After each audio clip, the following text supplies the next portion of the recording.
The letters she left behind. The first morning without her felt like waking up in an empty world. The air in our bedroom was still thick with her scent, vanilla and lavender, the fragrance she always wore. The bed beside me was cold, untouched.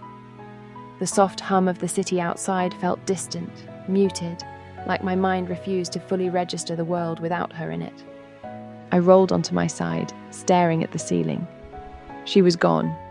No argument, no dramatic goodbye, no slammed doors or broken plates, just silence. And a box. A small wooden box on her side of the dresser. I sat up, my chest tightening as I reached for it.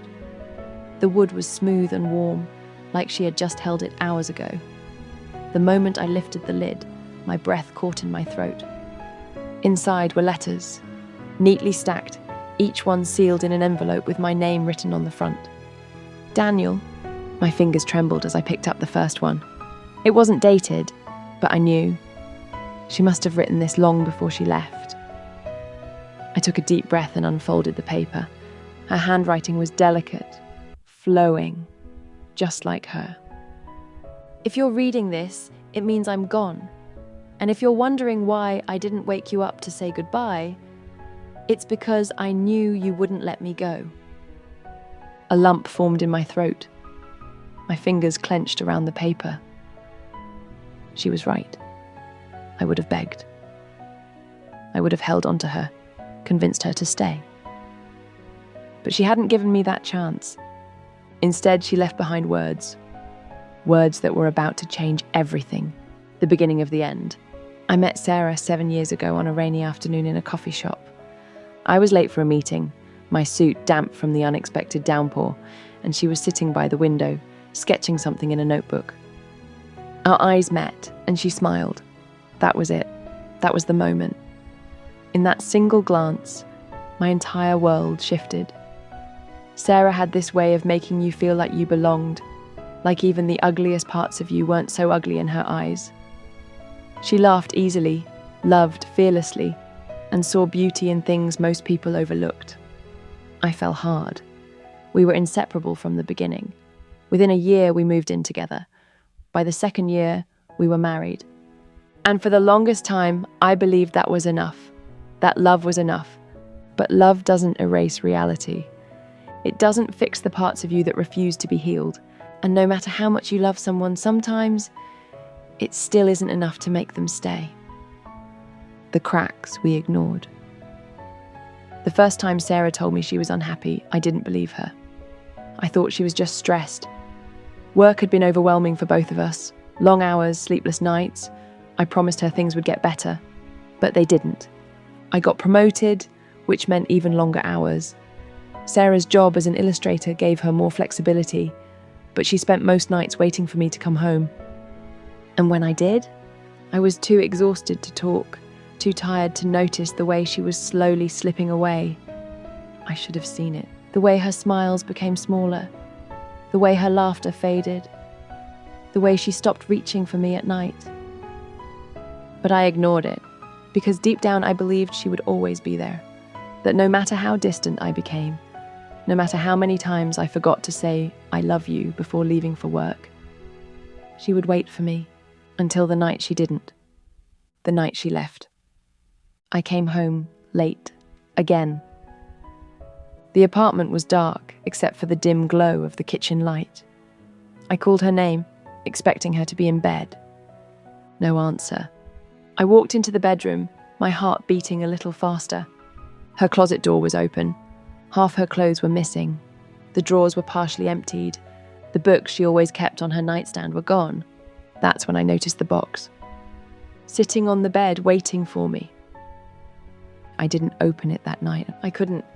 I spent the next few hours pacing the apartment, calling her phone over and over, but it went straight to voicemail.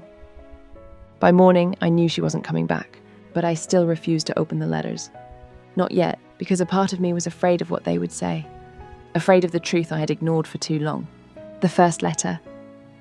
Now, sitting alone in our apartment, my apartment, I finally gathered the courage to read them. I unfolded the second page, my hands unsteady. Daniel, I tried, I tried so hard to make this work. I waited for you to see me, to hear me, to notice how lonely I was. I told myself that if I held on long enough, you'd remember who we used to be, that we'd find our way back. But some things can't be fixed, no matter how much you love someone. My vision blurred. I read the words over and over, my brain refusing to accept them. She had felt this way for years, and I had been too blind to see it. I wanted to argue, to tell her that she was wrong, that I did love her, that I did see her, but how could I argue against something that was already done? She was gone, and I was too late. I looked back at the box. There were at least 10 more letters inside, each one holding a piece of the story. A story of love, of loss, of all the moments I had missed while I was too busy living a life without her in it. I reached for the second letter, and then the third, because for the first time in years, I was finally listening.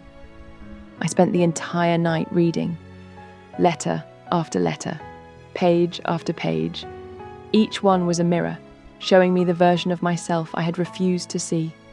A version of me that Sarah had lived with, loved, and ultimately left. Her words weren't angry. They weren't bitter. They were tired. Tired of waiting. Tired of hoping. Tired of being invisible to the person she loved most. I picked up the second letter, my hands trembling. Daniel, I need you to really listen to me now. Not the way you used to. Halfway, distracted, already thinking about something else before I even finish my sentence. I need you to really hear me, because I've spent years speaking to you, and I don't think you ever truly listened. Do you remember the night of our second anniversary? We were supposed to have dinner at that little Italian place downtown, the one where we had our first date. I waited for you at our table for almost an hour before you called. Work emergency, you said. I smiled and told you it was okay, that I understood. But it wasn't okay, Daniel. And you never asked me why. That was the night I realized something. I loved you more than you loved me.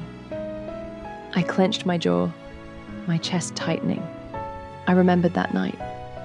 I remembered running out of the office, heart pounding, dialing her number as I jumped into my car. She had answered on the second ring, her voice soft, understanding.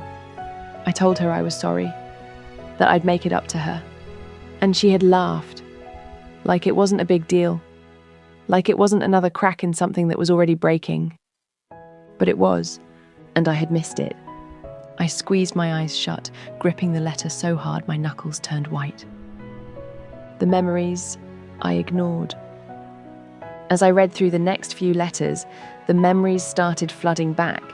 Not the big fights, not the shouting matches. It was the small things. The mornings I left for work without saying goodbye. The nights I came home too exhausted to ask how her day was. The times she reached for my hand across the dinner table and I didn't even notice. How many times had she looked at me, hoping I'd really see her? And how many times had I failed? I picked up another letter. I don't blame you, Daniel. Not entirely. I know you never meant to hurt me. I know you loved me in your own way. But love isn't just saying I love you before bed. It isn't just being there physically. It's about seeing someone, really seeing them, even in the quiet moments. And somewhere along the way, I became invisible to you. I used to lie awake at night, listening to you breathe beside me, wondering if you even noticed I was still there. Eventually, I stopped waiting for the answer. I ran a hand down my face, exhaling shakily. I had spent so much time chasing success, chasing stability, chasing a future I thought we both wanted. But in doing so, I had left her behind. And she had finally stopped chasing after me. The letter that shattered me. I was halfway through the box when I found it. A letter different from the others. The handwriting wasn't as steady. The paper was slightly crumpled, as if she had written it in a hurry or with shaking hands. I unfolded it, my heart pounding. Daniel, this is the hardest one to write. Because this is the one where I tell you goodbye. I know you'll hate me for leaving like this. I know you'll think I should have given you a chance to fix things. But I did, Daniel. I gave you years of chances. I waited through the missed dinners, the forgotten birthdays, the nights spent alone in our bed, listening to you typing away in the next room. I begged for your time in ways I never should have had to. And when I realized I'd rather sleep alone than sleep next to someone who made me feel lonely, I knew it was time to go. I don't want you to think I don't love you. I do. I always will. But love shouldn't feel like waiting in an empty room, hoping the person you love remembers to come back. So I'm leaving, not to punish you, not to hurt you, but because I deserve to be happy, too. And maybe one day, you'll understand. Sarah. I stared at the letter, my hands numb. She was right. I hadn't even realized how alone she had felt, even when I was lying right next to her. I had assumed she would always be there. That no matter how much time passed, no matter how many nights I ignored her pain, she would stay. But love doesn't work that way. And now, for the first time in my life, I was the one left waiting. The realization that came too late. Morning light started filtering through the window. I had spent the entire night reading the words of a woman who had once been my whole world. But now she was gone, and I was left with nothing but regrets and letters. I looked at the box. There were still a few letters left, but I was afraid to keep reading. Afraid of what I would find. Because if these letters were all she left me, did that mean she never wanted to come back? Or was there still hope buried somewhere in the words she left behind? I reached for another letter. My hands trembled as I opened it, and I braced myself for the truth. The sun was rising, painting the sky in soft gold and pink. I hadn't slept. I didn't need to, because for the first time in years, I was seeing everything clearly. Sarah hadn't left overnight. She had been leaving for years, and I had been too blind to notice. I sat at the kitchen table, staring at the next letter in my hands. It was different from the others. The paper wasn't as smooth. The ink looked rushed, uneven, as if she had been struggling to put her thoughts into words. My fingers trembled as I unfolded it. And then I began to read. Daniel, do you remember the first time you told me you loved me? It was raining. We were walking back from that tiny bookstore on Fifth Avenue, and you didn't have an umbrella. You gave me your jacket, even though you were the one shivering. And then, right there in the middle of the street, soaking wet, you looked at me like I was the only thing in the world that mattered and said, I love you, Sarah. I believed you. With everything in me, I believed you, and I still do. But love isn't supposed to feel like this, Daniel. Love isn't supposed to feel like waiting for someone to remember you exist. It's not supposed to feel like second place to a career or a burden someone carries only because they made a promise. I don't want to be someone's obligation. I want to be their choice. I clenched my jaw, my eyes burning. I remembered that day in the rain. I remembered every second of it. Back then, I would have done anything for her. So how the hell did I become the man she had to walk away from? I felt a lump rising in my throat as I continued reading. You used to ask me why I always took pictures of random things, coffee cups, sunlight through the blinds, our hands intertwined when you weren't paying attention. I did it because I was afraid that one day I would wake up and realize that the small, beautiful moments were gone. That I had spent so much time waiting for the big things, the promotions, the vacations, the milestones, that I had missed the things that actually mattered. And Daniel, that's exactly what happened to us. We lost the small things, and once they were gone, the big things didn't feel like enough anymore. I dropped the letter onto the table, pressing the heels of my hands against my eyes. How had I missed this? How had I let us become strangers in the one place we were supposed to feel safe? I thought about all the nights I had stayed late at work, telling myself I was doing it for our future. I thought about the times she tried to talk to me, and I responded with, "Can we talk later?" I'm exhausted. But later never came. And now neither would she. The letter that changed everything. I swallowed hard and reached for another envelope. This one was thicker. Inside, there were several pieces of paper, some folded, some crumpled, as if she had written them at different times.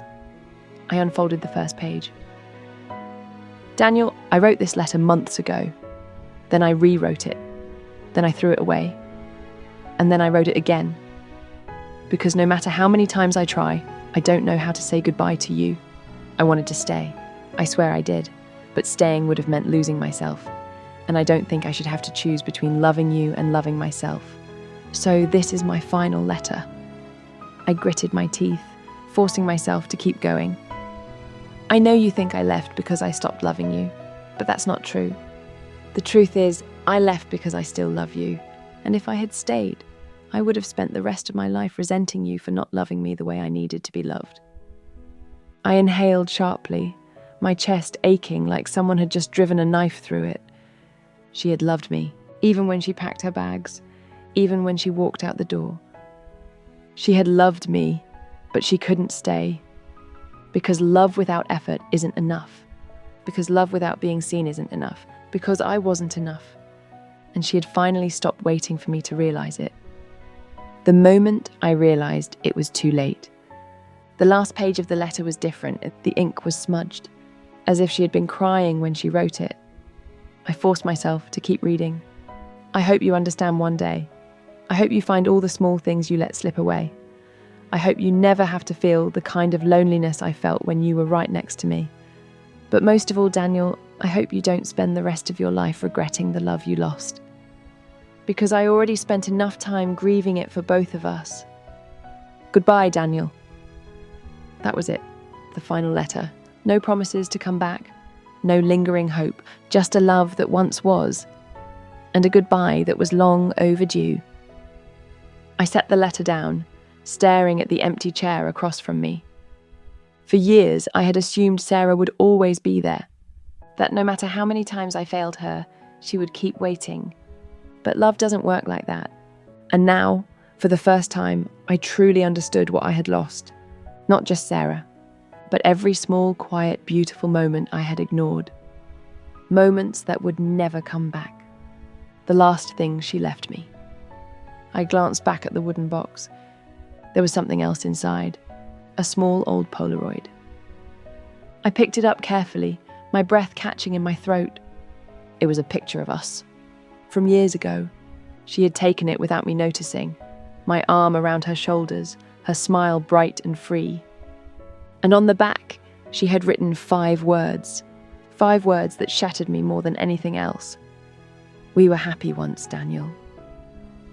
I pressed the picture against my forehead, exhaling shakily. We were. And now she was gone. I looked around the apartment, the place that had once been ours. It felt hollow, like it had been waiting, just like she had. But I was too late, because she had already said goodbye. And this time, I had no choice but to let her go. Learning to let go. It had been 3 weeks since I read the last letter. 3 weeks since Sarah's words shattered every illusion I had about our love. 3 weeks since I finally understood what she had been trying to tell me all along. And yet, every morning, I still woke up half expecting to see her beside me. It was the small things that haunted me the most. The way the apartment felt too big without her presence. The way silence pressed against my chest, heavy and suffocating, where her laughter used to be. The way my coffee tasted. Wrong. Because she wasn't the one making it. I told myself I should move on. That I should throw away the letters, erase the reminders of her, stop torturing myself with what was already gone. But how do you move on from someone who is your home? How do you let go of a love that still lingers in every corner of your life? I didn't know. So, I did what I had always done. I avoided it, until the day her mother called me.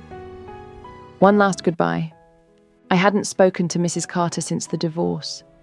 She had always liked me, loved me even. And when Sarah left, I think a part of her had been disappointed in me too. I answered the call hesitantly, not sure what to expect. "Daniel, how are you?" she asked softly. I almost laughed. How was I? I was a fucking wreck. But I wasn't about to tell her that. "I'm managing," I said instead. There was a pause. "She told me you might say that," Mrs. Carter murmured. I frowned. "What do you mean?" "Sarah. She said you'd pretend you were fine, even when you weren't. That you'd carry the weight of your mistakes alone because you've never known how to ask for forgiveness." My throat tightened. She was right. Sarah had always known me better than I knew myself. "She left something for you," Mrs. Carter continued. "I think you should come pick it up." The box she left behind. I arrived at Sarah's childhood home later that evening.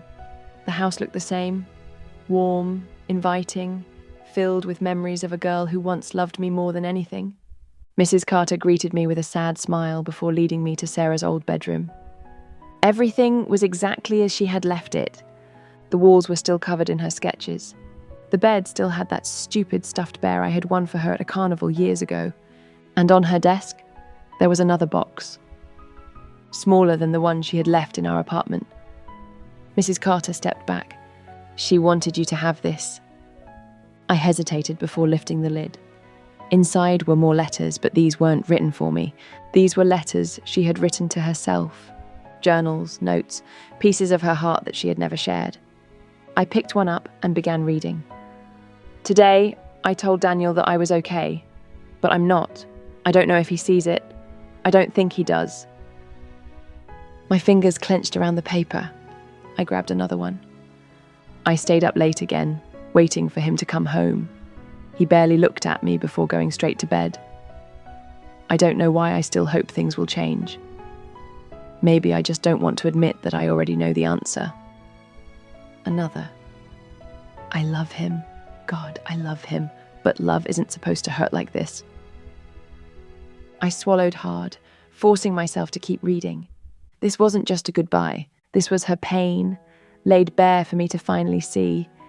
She had been suffering for so long, and I had been too caught up in my own world to notice.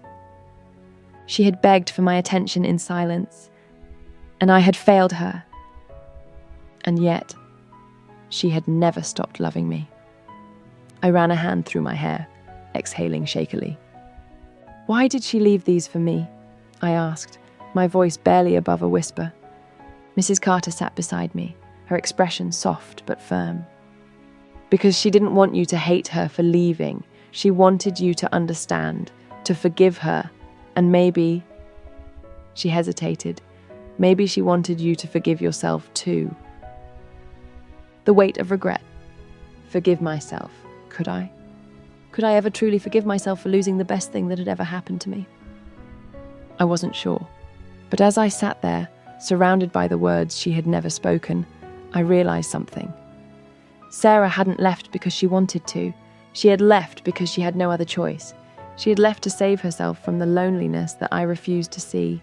And even though it broke me, even though it left me shattered and lost, I understood now.